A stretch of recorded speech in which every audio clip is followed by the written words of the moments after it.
દીકરીએ કહ્યું, મમ્મી પેટ દુખે છે, અને બહાર આવી ગઈ એવી સચ્ચાઈ કે જેણે બધું હચમચાવી નાખ્યું.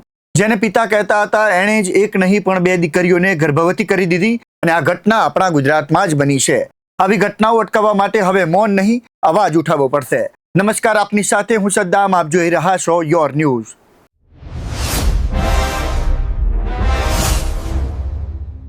કામવાસના માજા મૂકે ત્યારે કેવી હદ વટે તેની શરમજનક ઘટના નવસારી તાલુકાના ચીખલીમાં જોવા મળી છે. શ્રમિક પરિવારની એક મહિલાએ બીજા લગ્ન કર્યા ત્યારે આગલા લગ્નથી થયેલી સગીર વયની બે પુત્રીઓને પણ સાથે લઈ ગઈ. શરૂઆતમાં સાવકા પિતાએ બંને સગીર દીકરીઓ પર વાલ વરસાવ્યું, પરંતુ પછી લાગ જોઈને બંનેને વારાફરતી દુષ્કર્મનો ભોગ બનાવી. એટલું જ નહીં, બંનેને ગર્ભવતી પણ બનાવી દીધી. નવસારી જિલ્લાના ચીખલી તાલુકાની એક શરમજનક ઘટનામાં સાવકા પિતાએ બે સગીર વયની દીકરીઓ પર દુષ્કર્મ ગુજારીને બંનેને ગર્ભવતી બનાવી હોવાનો આઘાતજનક કિસ્સો સામે આવ્યો છે.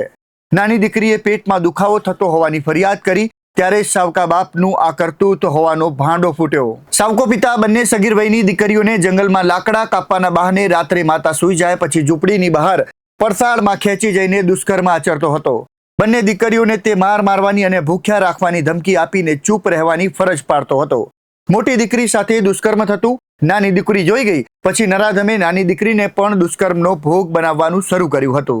નાની દીકરીએ પેટમાં દુખવાની ફરિયાદ કરતા માતા તેને કુકેરી ગામના પ્રાથમિક આરોગ્ય કેન્દ્ર ખાતે લઈ ગઈ હતી, જ્યાં ફરજ પરના ડોક્ટરે તપાસ કરતા તેમને ગર્ભ હોવાની શંકા ગઈ હતી. આથી તેણે ખારેલની સરકારી હોસ્પિટલ ખાતે સોનોગ્રાફી કરાવવાનું સૂચન કર્યું, જેમાં નાની દીકરીને પણ 5 માસનો ગર્ભ હોવાનું જાણીને માતા ચોંકી ગઈ હતી.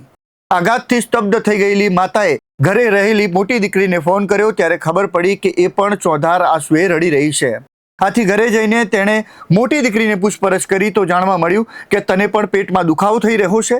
આથી તબીબી તપાસ કરાવતા તે 2 માસથી ગર્ભવતી હોવાનું જાણીને માતાના પગ તળેથી જમીન સરકી ગઈ હતી. દુષ્કૃત્ય કરનાર બંને દીકરીઓનો સાવકો બાપ અનિલ અમૃતલાલ રાઠોડનું નામ ખુલ્યા બાદ પોલીસે તેની ધરપકડ કરીને પોક્સો સહિતની કલમો લાગુ કરી છે.